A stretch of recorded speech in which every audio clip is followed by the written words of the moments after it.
vamos falar com o doutor Maurício Abdala, falando para a gente aí.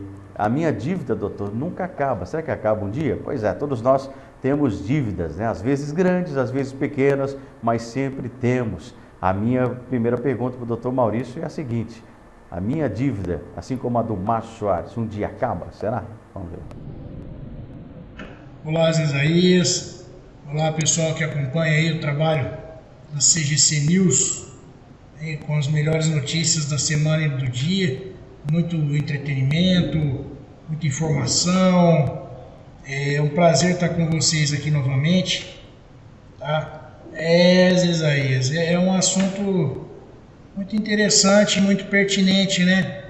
Nós estamos aí agora saindo de uma pandemia que é uma parada aí no nosso país por pelo menos 2 anos. Isso deu uma estremecida muito grande na economia do país e isso acabou afetando o cidadão, né? O cidadão que teve que ficar em casa, o cidadão que não podia ir trabalhar, os comércios fechando por conta de medo de contágio e determinação aí do governo. Foram 2 anos bem complicados aí que afetaram muito a nossa economia. Então, naturalmente, hoje muita gente está passando aí por sérias dificuldades financeiras, porque durante esse período da pandemia acabou perdendo emprego, ou teve o salário reduzido, ou aquele que é um profissional liberal ou um autônomo acabou ficando sem trabalho, sem poder trabalhar, não conseguia realizar o seu trabalho. Então realmente as finanças ficaram um tanto aí bagunçadas para a maioria dos cidadãos. E agora fica a pergunta, né? Essas dívidas vai ser difícil colocar tudo em dia, né? Afinal foram 2 anos de muitas dificuldades, que na verdade ainda não restabelecemos por completo, né? Estamos aí num processo de retorno ainda. Então, muita coisa, infelizmente, a gente não vai conseguir acertar, vai acabar ficando para trás e é uma verdade, infelizmente, porque ainda vai demorar um pouco ainda para que a gente retorne à nossa vida absolutamente normal. Tudo em dia certinho. Aí fica a pergunta: a minha dívida um dia acaba? Tudo isso que eu passei nessa pandemia, o que eu não consegui resolver vai virar uma dívida perpétua? Para sempre eu vou ficar com essa dívida me perseguindo? Ou um dia essa dívida vai acabar? Pois é, meu amigo, a palavra-chave para a resposta dessa pergunta é a palavra prescrição. Tá? Não confundam com caducar. Muita gente fala por caducou. Não. Caducidade é uma outra coisa. Então, que eu vou falar para vocês que a palavra-chave para responder essa pergunta, se a sua dívida um dia vai acabar, ela se chama prescrição. Tá? Prescrição, ela nada mais é que a perda do direito de cobrar uma dívida. Tá? Ou seja, uma dívida prescrita, ela não pode ser cobrada. Ela pode ser paga se você conseguiu aí restabelecer a sua situação econômica e acha que deve pagar aquela dívida mesmo estando prescrita, nada impede que você vá e pague a sua dívida. Mas ela não pode ser cobrada de você. Tá? O credor perde o direito de cobrá-la, perde o direito de cobrar essa dívida de você. Tá? Como regra geral, toda dívida prescreve com 10 anos, tá? Mas existem aí exceções que possuem um prazo de prescrição menor do que esses de 10 anos, certo? A regra geral é de 10 anos, tá? Quando não está prescrita na lei especificamente esse tema, quer dizer que ela é 10 anos. E as exceções são as que a própria lei determina um prazo diferente, tá? são, no caso assim, dívidas de incapazes, por exemplo. A dívida para os incapazes nunca prescreve. Se você deve para um incapaz, essa dívida nunca vai prescrever, tá certo? Então, isso aí é uma das exceções, certo? Outra exceção é o que eu posso citar aqui, uma outra exceção, aluguel de prédio urbano. O prazo prescricional da dívida de aluguel de prédio urbano é de 3 anos. Então você deve aquele aluguel, quando essa dívida completar 3 anos, ela prescreve e você não pode mais ser cobrado por ela. Tá certo, doutor. O senhor falou aí também as exceções. Eu quero saber quais são essas exceções. Não são apenas essas 2 exceções, não. Nós temos inúmeras exceções em que o prazo é estipulado pela lei, tá? Como exemplos aí de prazo prescricional específico, aquele que é pré-determinado pela lei, não é o prazo geral de 10 anos. Vamos lá. A relação entre segurado e seguradora. Para você cobrar algo com relação, por exemplo, você tem um seguro, aconteceu um sinistro e você precisa cobrar a seguradora. Esse prazo para você cobrar a seguradora é de apenas 1 ano. Passado esse 1 ano, a seguradora não te deve mais, ou seja, prescreveu o seu direito de cobrar a seguradora. Assim como, se a seguradora precisar cobrar algo de você, ela possui apenas 1 ano. Passado esse 1 ano, está prescrito, ela não tem mais o direito de te cobrar. Temos aí algumas coisas que levam um prazo de 3 anos.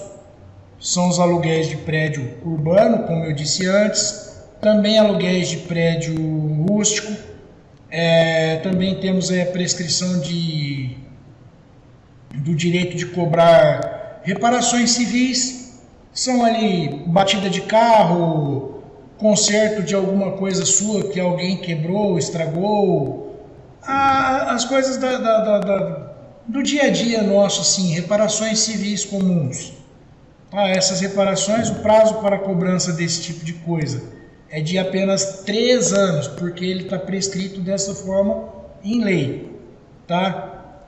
Também é de 3 anos o prazo para o ressarcimento de enriquecimento ilícito. O que é enriquecimento ilícito? É a pessoa que de alguma forma conseguiu levar uma vantagem financeira sobre alguma coisa de forma ilícita.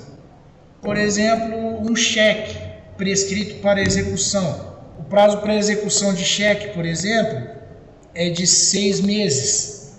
Um cheque com mais de 6 meses você já não executa mais. Mas você pode propor uma ação, por exemplo, de enriquecimento ilícito, porque a pessoa que te passou aquele cheque, de alguma forma ela obteve uma vantagem financeira ou patrimonial, porque aquele cheque foi dado em troca de algo. Então ela se enriqueceu ilicitamente, porque ela não pagou por aquilo, certo? Então você não consegue executar, mas você consegue entrar com uma ação de enriquecimento ilícito, que ela tem um prazo de 3 anos para você propor. Tá legal? Outra demanda aí que nós temos um prazo de 3 anos é o DPVAT. O seguro DPVAT, aquele que você recebe uma pequena indenização em caso de acidente. Também temos algumas outras exceções aí, que trazem o prazo de 5 anos para a cobrança. Tá? Passados 5 anos, ela é prescrita e não pode ser mais cobrada. Esse prazo ele serve para contratos bancários, dívidas de banco, boletos, cartão de crédito, dívidas do dia a dia nosso aí. Tá certo? Então, de modo geral, as principais exceções que nós temos aí na lei são essas que eu mencionei. As demais dívidas todas seguem a regra geral, que é de 10 anos para a prescrição, tá? É importante lembrar que você não pode ser cobrado por uma dívida já prescrita.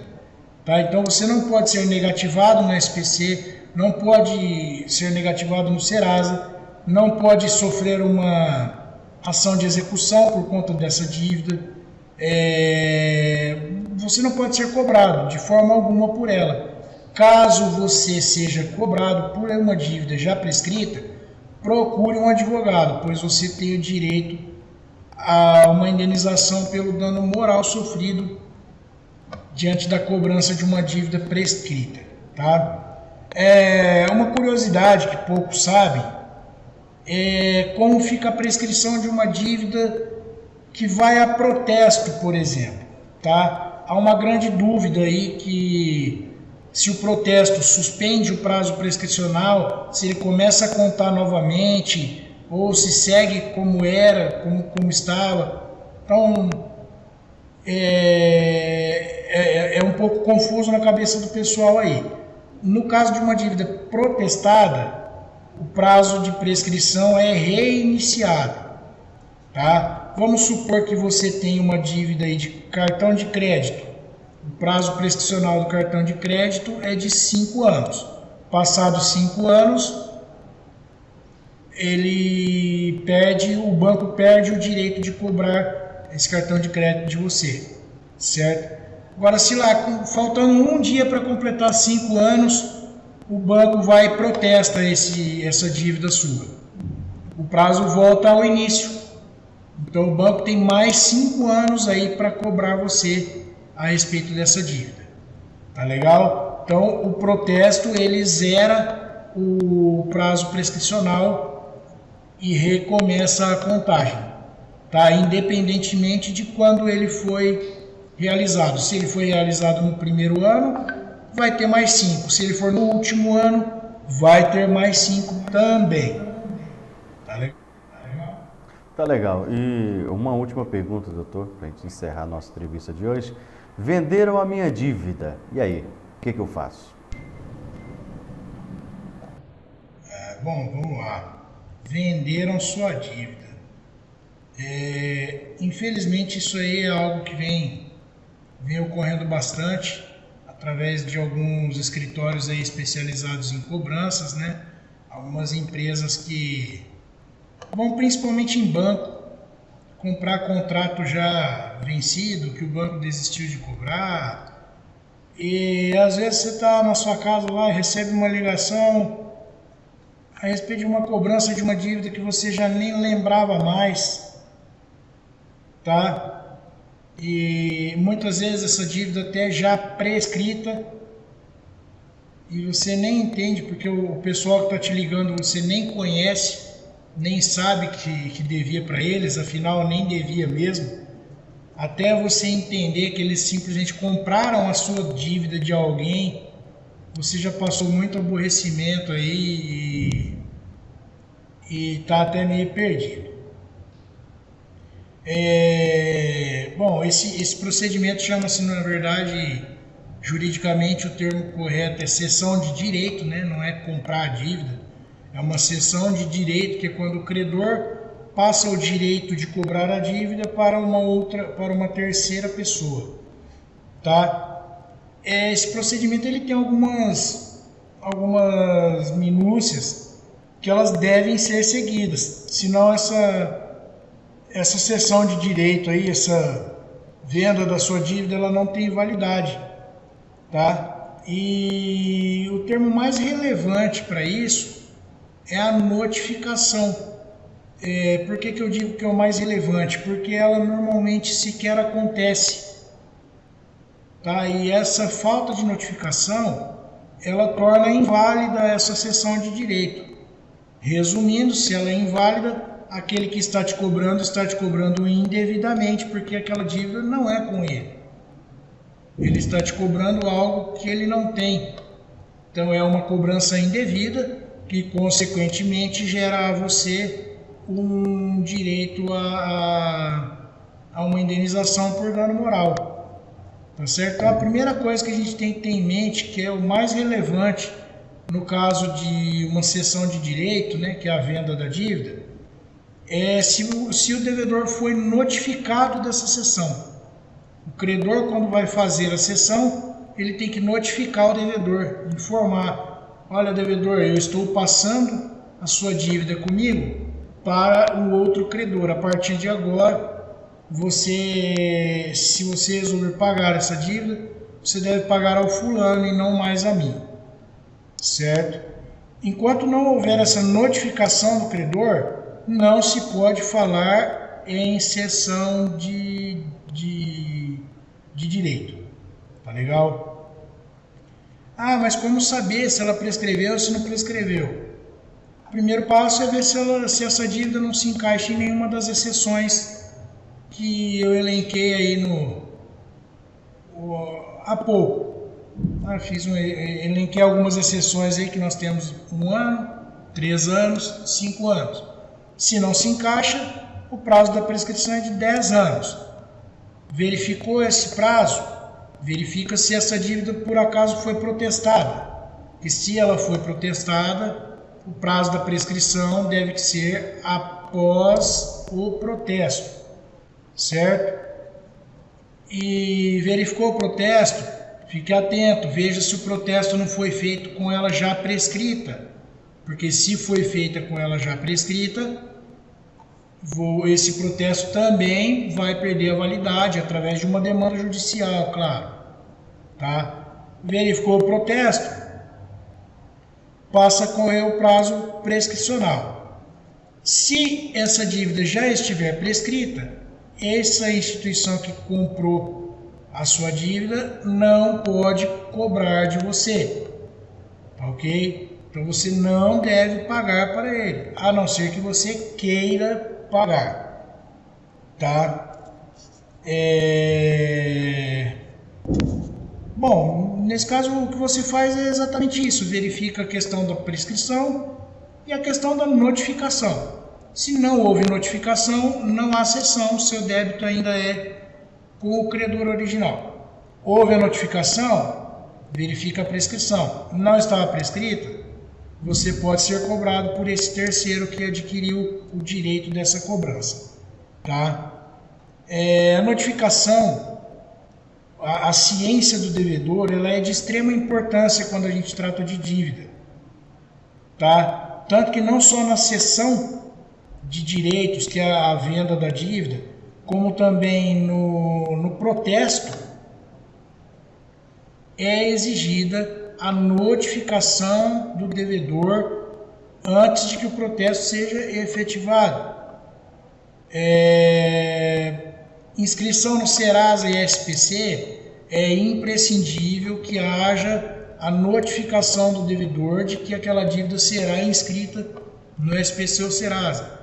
Qualquer caminho que o credor tome sem a notificação do devedor, ele está tomando um caminho indevido, tá? Porque a notificação ela se faz obrigatória, e a falta dessa notificação ela vai prejudicar o direito do credor, porque ela vai invalidar o ato que ele praticou e ainda vai gerar o direito do devedor a receber uma indenização por dano moral causado, tá?